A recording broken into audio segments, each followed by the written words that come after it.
Okay, can you all hear me? That's good. Okay. If you want an example of a seat of your pants type of business, then this is it. Because Red Hot Curry started as an idea in year 2000, and basically it came out not to be a media business, but it's a group of friends and I were sitting around a table and we were talking. These are female friends, and about my age. And we were talking, and we had a kind of bend it like Beckham moment where we found out that none of us could actually cook aloo gobi ourselves, except one, and she was a professional caterer. And so she said to me, well, you know, I could give you some recipes, and you've got internet, you know, you've got IT experience. Why don't you put that on a website, and then hopefully we'll get some other women to give us their recipes, and we'll have some sort of discussion group about recipes and about how to cook curry at home. So the idea was about cooking recipes, which is why it's called redhotcurrycom. And about the same time, my husband plays cricket, amateur cricket, and he said to me, well, you know, my league, they really need a website and they need a mechanism for delivering their results every week, and they're really desperate, and can you just sort of do a little sort of website for them? So on the one hand, I had this curry board, discussion board, and on the other side, I had this cricket website. And so I was juggling these two, and I thought, well, let me just put it all under one umbrella. And so I stuck with the Red Hot Curry name, and I'm very glad that I did. And that's really how it started. So it wasn't meant to be a media business. In fact, it wasn't a business at all. I was working on it on a Saturday and a Sunday evening, and then suddenly I was working on it Saturday, Sunday, Monday to do the results, and then Saturday, Sunday, Monday, Tuesday, and now I work Monday to Friday and then Saturday and Sunday. That's the thing about the internet. It is almost like a disease or a drug, if you like. You just cannot get enough of it, particularly if you're producing things you know, that other people actually want to read. So the whole idea kind of came together with two little independent aspects put together under an umbrella, and really launched it in November 2001. And within the first week, I would say, all the feedback that I got was incredible, incredibly positive. But the thing that came out of it was saying, well, actually, we don't want you just to preserve the cooking skills. What we want you to do is we want you to preserve the entire Asian cultural identity. And that might sound quite shocking, but I was amazed that there was other people like myself, very much in the British Asian sector, who wanted to be involved with the Asian culture. They wanted it to be presented to them in small, palatable morsels that they could, you know, eat, I guess, at their own convenience. So really, that's how it came about, and very quickly, the entertainment side grew, and that's very much the type of thing William was talking about, the galleries, the museums, the films, the theatre, the books.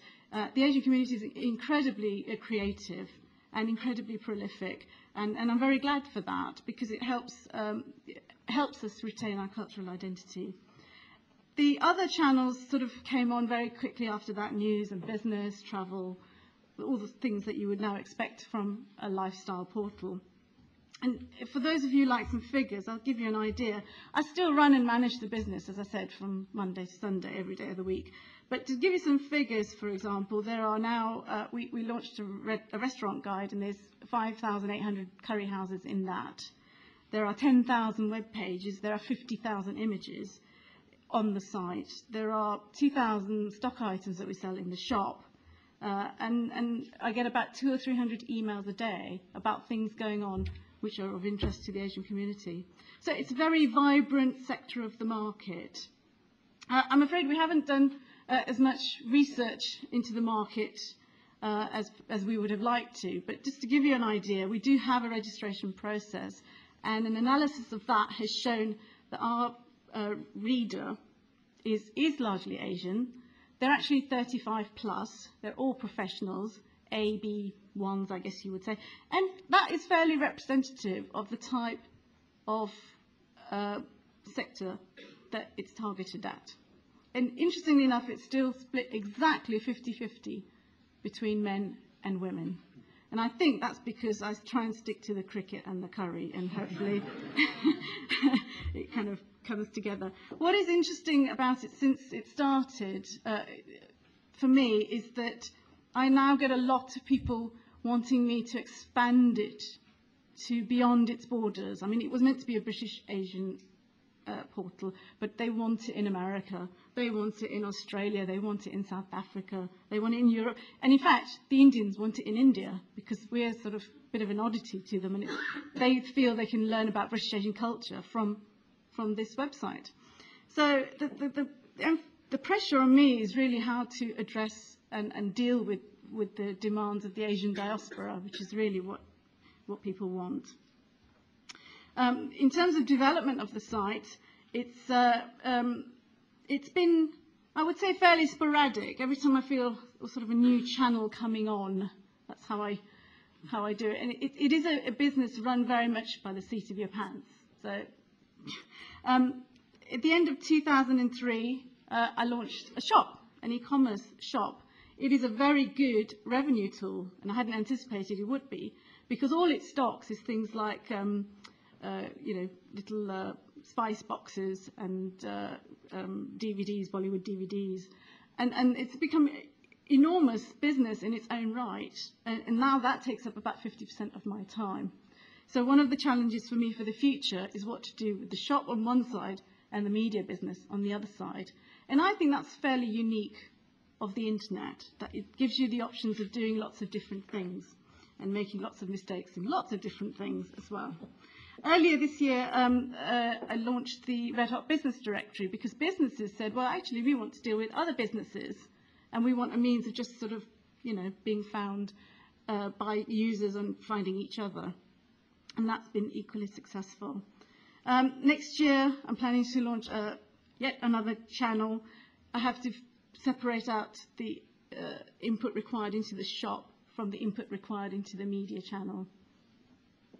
And really, I have to think about it in an economic way, because just to talk about money for a minute, because it started out as just an idea or a hobby, I didn't have a business plan. I wrote a business plan about a year after it started, and I have to say it's the greatest work of fiction I've ever worked on.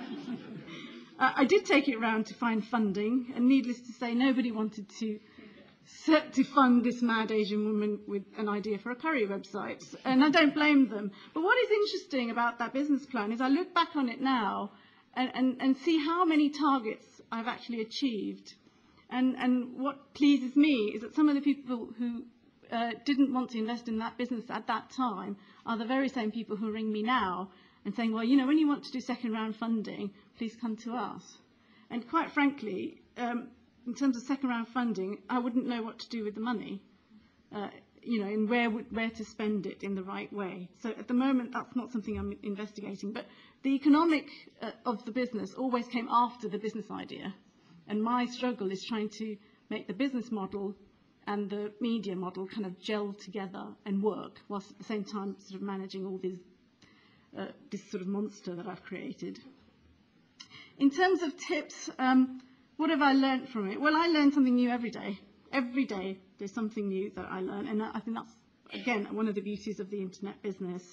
The other thing I've learned is that it's not about the technology, it's about the passion. For the South Asian community, for us it's about identity, it's about having a voice, it's about having specifics of our culture explained to us, it's about the exploration in depth of some of the positive and the negative aspects of our own culture. It's about people, giving space to people and their skills and their achievements. And it's about the positive things about the South Asian community. And the other thing I've learned is I get a real buzz out of it. Every day I sort of leap out of bed wanting to get to work, which is good because the computer's right next to my bed. And I can spend most of the day in my nightie with a huge cups of coffee doing, feeding this enormous machine. I think I will stop there. I'm sure you have lots of questions and I'll be very happy to take them. Thank you very much.